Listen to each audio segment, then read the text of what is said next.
வணக்கம். நான் கனி மார்த்தாண்டன். இந்த பதிவில் காசி ஜாதகம் என்ற அமைப்பு உங்களுடைய ஜாதகத்தில் எப்படி தெரிந்து கொள்ளலாம்? காசிக்கு நிகரான தமிழ்நாட்டில் வேறு எந்த கோவில்களில் காசிக்கான பரிகாரத்தை செய்ய முடியும்? இதை பற்றி இந்த பதிவில் நீங்கள் தெரிந்து கொள்ளலாம். எந்த விஷயத்தில் முயற்சி செய்தாலும் அதில் ஒரு தடை. முட்டி முணங்கி கடைசி வரைக்கும் போராடினா அதில் வெற்றி கிடைக்காம தோல்வி. இப்படி பல விஷயங்களில் தொடர்ச்சியான ஒரு பின்னடைவு. எந்த ஒரு விஷயமும் நல்லதாகவே நடக்க மாட்டேங்குது. ஏதாவது ஒரு பிரச்சனையில் கொண்டு போய் முடியுது. இப்படி தொடர்ந்து தோல்விகளும் பிரச்சனைகளும் சந்திப்பவர்கள் காசி ஜாதகமாக இருப்பார்கள். சரி, பரிகாரம் செஞ்சாலும் ஏதாவது ஒரு நல்லது நடக்குமா அப்படின்னு சொல்லி பரிகாரம் செய்தாலும் அந்த பரிகாரத்திற்கு ஒரு சரியான பலன் அவர்களுக்கு கிடைக்காது. கோயிலில் போய் விழுந்து விழுந்து சாமி கும்பிட்டாலும் பிரச்சனையே தீர மாட்டேங்குது. இப்படி புலம்புவர்களும் காசி ஜாதகம் என்ற அமைப்பில் வருவார்கள். சரி, யாருக்கு காசி ஜாதகம் இருக்கு? இது எப்படி தெரிஞ்சுக்கலாம்? காசி ஜாதகம் என்ற அமைப்பு யாருக்கு இருக்கு, எப்படி கண்டுபிடிக்கலாம்? இதுக்கு முதல் விதி என்ன அப்படிங்கிறத பார்க்கலாம். இப்போ முதல் விதி எளிமையான விதி. இப்போ எந்த லக்கணமாக இருந்தாலும் லக்கணத்தில் சனி இருந்தால் அந்த ஜாதகர் காசி ஜாதகர். இப்போ உதாரணத்திற்கு எடுத்துக்கலாம். ரிஷப லக்கணம். இந்த லக்கணத்திலே சனி பகவான் அமர்ந்திருக்கின்றார் அப்படின்னு சொன்னால் இந்த ஜாதகர் ஒரு காசி ஜாதகர். ஒருவேளை இவருடன் மற்ற கிரகங்கள் சேர்ந்து லக்கணத்தில் அமர்ந்திருந்தாலும் சனி தனித்து அமர்ந்திருந்தாலும் இந்த ஜாதகர் ஒரு காசி ஜாதகர் தான். அதனால் எந்த லக்கணமாக இருந்தாலும், இப்போது மகர லக்கணமாகவோ அல்லது கும்ப லக்கணமாகவோ ஒருவருக்கு அமைந்து அந்த லக்கணத்தில் சனி பகவான் அமர்ந்திருந்தால் அவர் காசி செல்ல வேண்டிய ஒரு ஜாதகர்.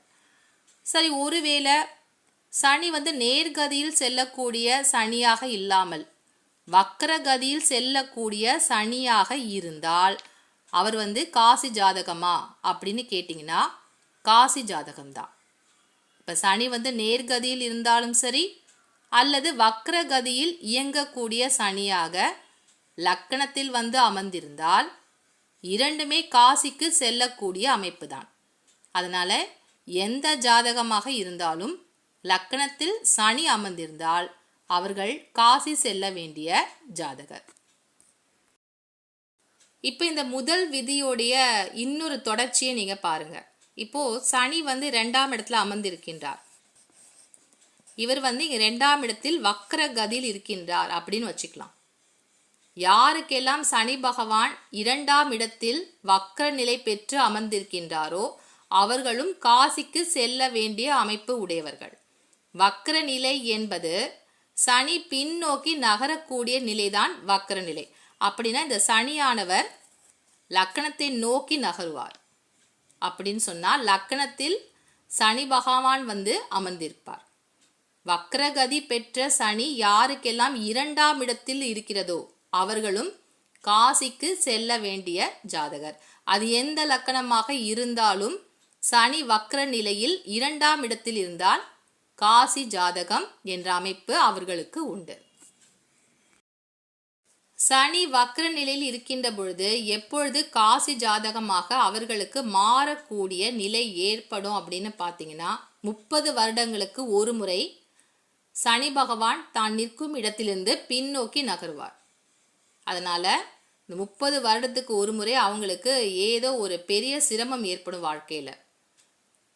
அந்த காசி ஜாதகம் என்ற அமைப்பு அப்பொழுது அவர்களுக்கு செயல்படும். அதனால் 30 வருடத்துக்கு ஒரு முறை சனி பகவான் முன்னும் பின்னுமாக நகர ஆரம்பிப்பார். அப்படி நகரும் போதெல்லாம் அவங்களுக்கு பிரச்சனை வரும். சனி வக்ரகதியில் இல்லாமல் நேர்கதியில் 2ஆம் இடத்தில் இருந்தால் அவர்கள் காசி ஜாதகமா அப்படின்னா இல்லை. யாருக்கெல்லாம் சனி நேர்கதியில் செல்லக்கூடியவராக 2ஆம் இடத்தில் இருந்தால், லக்கணத்திற்கு 2ஆம் இடத்தில் இருந்தால் காசி செல்லக்கூடிய ஜாதக அமைப்பு அவர்களுக்கு கிடையாது. ஆனால் சனி வக்ர நிலையில் இருந்து லக்கணத்திற்கு 2ஆம் இடத்தில் இருந்தால் அந்த ஜாதகர்கள் மட்டும் காசிக்கு செல்ல வேண்டும் என்ற அமைப்பு அவர்களுக்கு உண்டு. இப்போ அடுத்த விதி என்னன்னு பார்க்கலாம். கேந்திர ஸ்தானங்கள், அதாவது கேந்திரம் அப்படிங்கிறது 1, 4, 7, 10. இந்த கேந்திர ஸ்தானங்களில் சனி பகவான் ஒருவருக்கு நேர்கதியாகவோ அல்லது வக்ரகதியாகவோ இருந்தால் அந்த ஜாதகர்கள் காசி ஜாதகம் என்ற அமைப்பு உடையவர்கள். இப்போ இந்த லக்கணம் ரிஷப லக்கணம் இல்லையா? இந்த ரிஷப லக்கணத்திற்கு 4ஆவது இடம் சிம்மத்தினுடைய வீடு. இது 4ஆவது இடம். அடுத்தது 7ஆவது இடம் விருச்சிகம். அதற்கு அடுத்தது கும்பம் 10ஆவது வீடு. இந்த 4 இடங்களில் இந்த ஜாதகருக்கு சனி வக்ர நிலையிலோ அல்லது நேர்கதியில் செல்லக்கூடிய சனியாக இந்த ஜாதகர்களுக்கு இருந்தால், கேந்திர ஸ்தானங்களில் சனி 2 நிலையில் இருந்தாலும் காசி ஜாதகம், இந்த அமைப்பு இவர்களுக்கு உண்டு.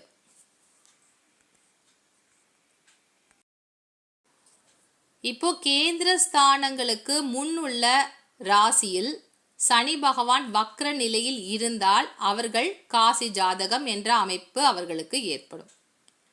இப்போ 11ஆம் இடத்துல சனி இருக்கின்றார். ஆனால் அவர் நேர்கதியில் செல்லாமல் வக்ர கதியாக இருந்தால் அந்த ஜாதகர் இப்போ சனி பின்னோக்கி நகரக்கூடிய ஒரு சனியாக வக்ர நிலையில் இருக்கின்றார். அப்படின்னா பின்னோக்கி நகர்வார். அப்படின்னா கேந்திர ஸ்தானத்தை நோக்கி சனி பகவான் நகர்ந்து வருவார். இந்த அமைப்பு யாருக்கெல்லாம் இருக்கோ, இப்போ இந்த 7ஆம் இடத்துல முன்னாடி 8ஆம் இடம் இல்லையா, இந்த இடத்துல வெறும் சனியாக மட்டும் இருந்தால் காசி ஜாதகம் என்ற அமைப்பு கிடையாது. ஒருவேளை சனி வக்ர நிலையில் இருந்தால் அவர் 7ஆம் இடத்தை நோக்கி நகருவார். அப்படின்னா கேந்திர ஸ்தானத்தை நோக்கி சனி பகவான் நகருகின்ற பொழுது காசி ஜாதகம் என்ற அமைப்பை இந்த ஜாதகர் பெறுவார். இப்படி கேந்திர ஸ்தானங்களுக்கு முன்னுள்ள ராசியில் சனி பகவான் வக்ர நிலையில் இருந்தால் அந்த ஜாதகர்களும் காசி ஜாதகம் என்ற அமைப்பை பெறுவார்கள்.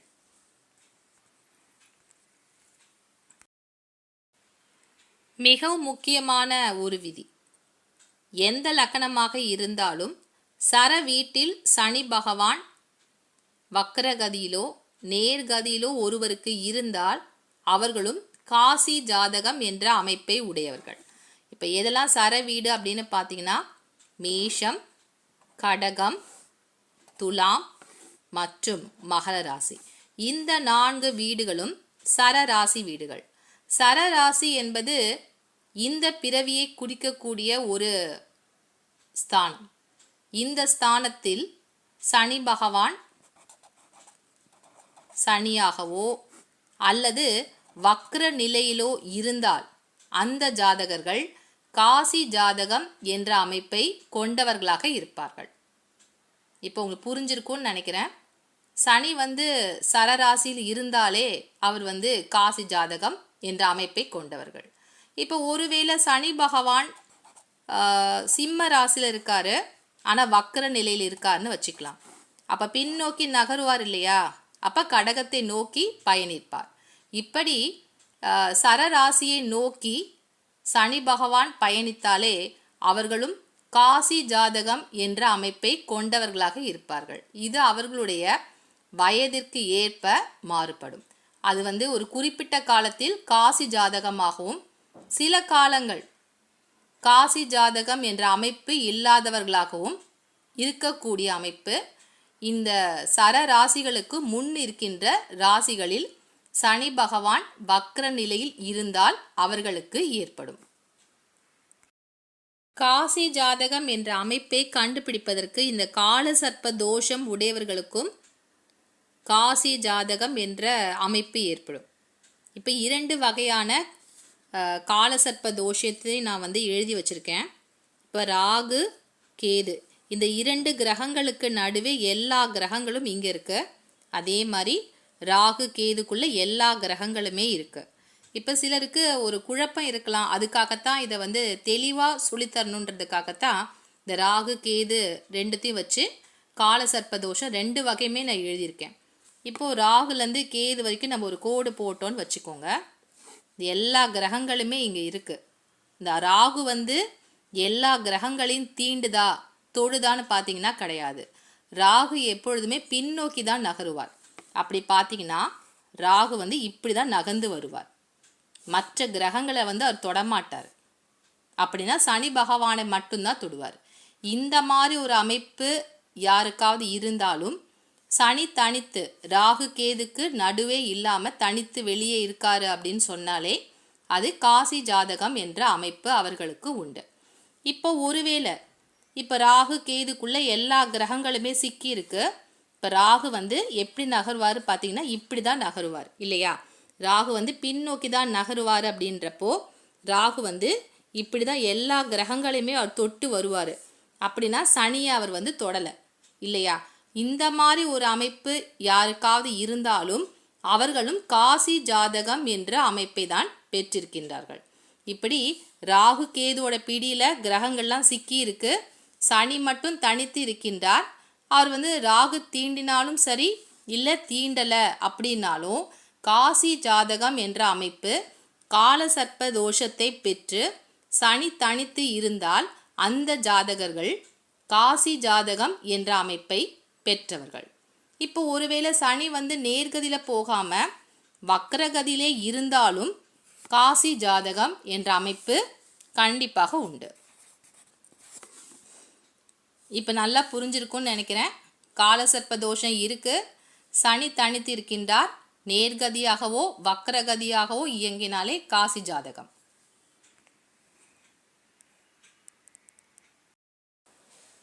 இப்போ நீங்கள் பார்த்து காசி ஜாதகம் யாருக்கு இருக்குது, சனி வந்து நேர்கதியில் போனாலோ இல்லை வக்ரகதியிலோ இருந்தால் யாருக்கு காசி ஜாதகம் அப்படின்ற அமைப்பு இருக்குன்றத நல்லா தெரிஞ்சிட்ருப்பீங்கன்னு நினைக்கிறேன்.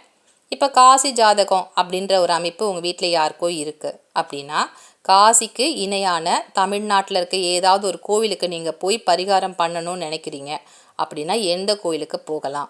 காசிக்கு நிகரான தமிழ்நாட்டில் உள்ள கோவில்களை பற்றி இப்போ பார்க்கலாம். முதல் கோவிலாக திருவாரூர் மாவட்டம் நன்னிலத்தில் இருக்கக்கூடிய ஸ்ரீவாஞ்சியம், இந்த கோவிலுக்கு நீங்கள் போயிட்டு வரலாம். இந்த ஸ்ரீவாஞ்சியம் என்பது பிரளய காலம் ஏற்பட்ட போது உலகமே வந்து தண்ணீரில் வந்து மூழ்கி விடுகிறது. அப்பொழுது 3 இடங்கள் மட்டும்தான் வந்து இந்த பிரளய காலத்தில் கூட தப்பி பிழைத்த இடங்கள் வந்து 3 இடங்கள் தான். அந்த 3 இடங்கள் வந்து ஒன்று கைலாயம், அடுத்தது காசி, 3வது ஸ்ரீவாஞ்சியம். இந்த ஸ்ரீவாஞ்சியம் வந்து மூர்த்தி, தலம், தீர்த்தம் இந்த 3மே வந்து ரொம்ப சிறப்பான ஒரு திருக்கோவில். 64 சுயம்பு லிங்கத்தில் முதன்மையான ஒரு தலம், முதன்மையான ஒரு சுயம்பு தலம் வந்து இந்த ஸ்ரீவாஞ்சியம் தான். இந்த கோவில் வந்து காசிக்கு இணையான ஒரு திருக்கோவில்.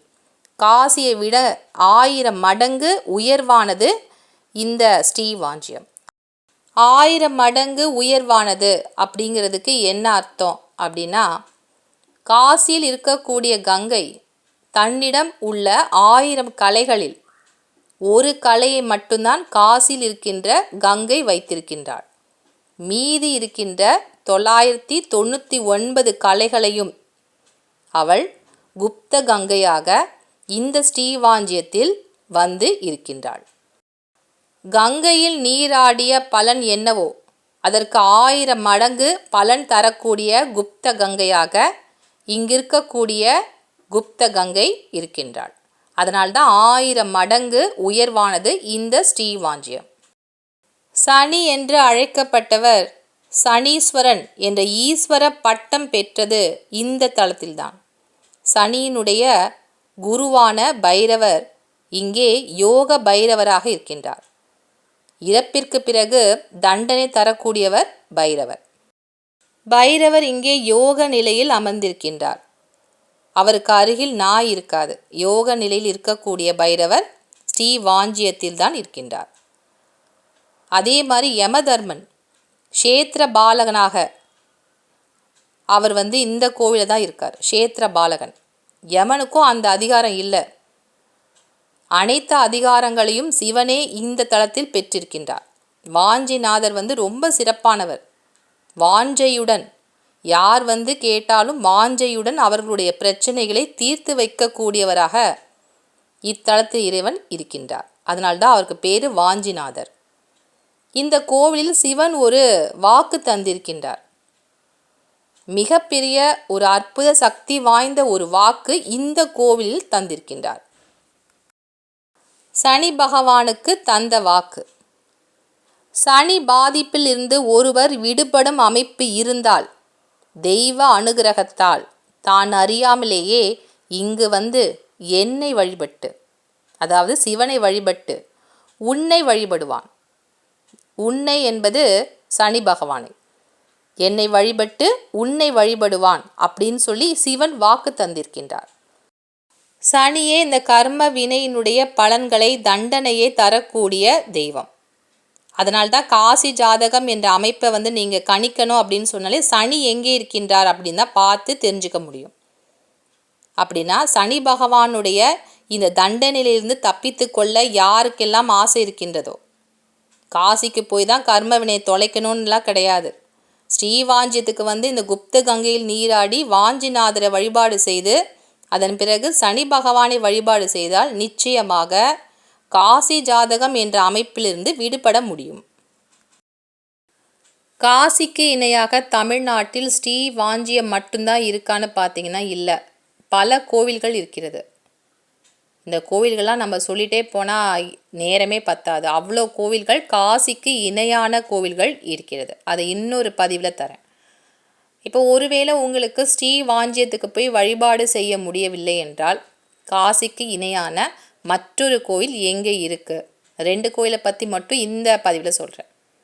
இந்த கோவில் வந்து திருப்பூர் மாவட்டத்தில் இருக்கக்கூடிய அவிநாசியப்பர்.